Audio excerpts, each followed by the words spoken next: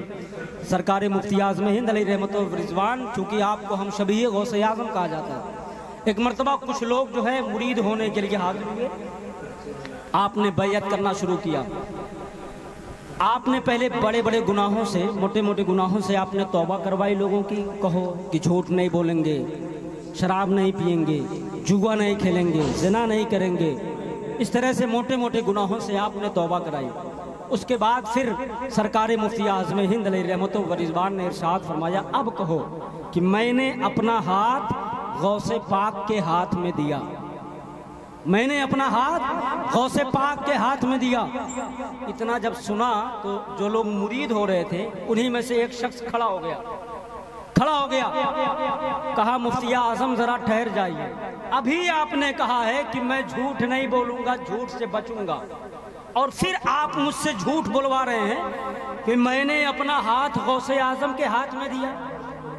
میں نے تو اپنا ہاتھ آپ کے ہاتھ میں دیا ہے، یہاں کہاں غوث اعظم بیٹھے ہوئے ہیں، کہاں ہم سب کا ہاتھ غوث اعظم کے ہاتھ میں ہے، ہم سب کا ہاتھ تو آپ کے ہاتھ میں ہے۔ اتنا سننا تھا، سرکار مفتی اعظم ہند علیہ رحمت و رضوان کو جلال آیا، آپ نے محبوبیت کی قوت استعمال فرمائی، آپ کے کندھے پر جو چادر پڑی تھی آپ نے وہ چادر اٹھائی ہے اور اس مرید کے سر پر ڈال دیا ہے، تو مرید دیکھتا کیا ہے، واقعی میں ہم سب بغداد محلہ میں بیٹھے ہوئے ہیں، سامنے غوث اعظم بیٹھے ہوئے ہیں اور ہمارا ہاتھ واقعی میں غوث اعظم کے ہاتھ میں ہے۔ اس نے سر سے چادر کو ہٹایا، سرکار مفتی اعظم کے قدموں میں جھک گیا، قدموں کو پکڑ کر کے عرض کرنے لگا اے مفتی اعظم اب بات سمجھ میں آ گئی، ارے جب ان کے گدا بھر دیتے ہیں شاہان زمانہ کی جھولی، یہ شان ہے ان کے غلاموں کی، تو سرکار کا عالم کیا؟ نعرہ تکبیر،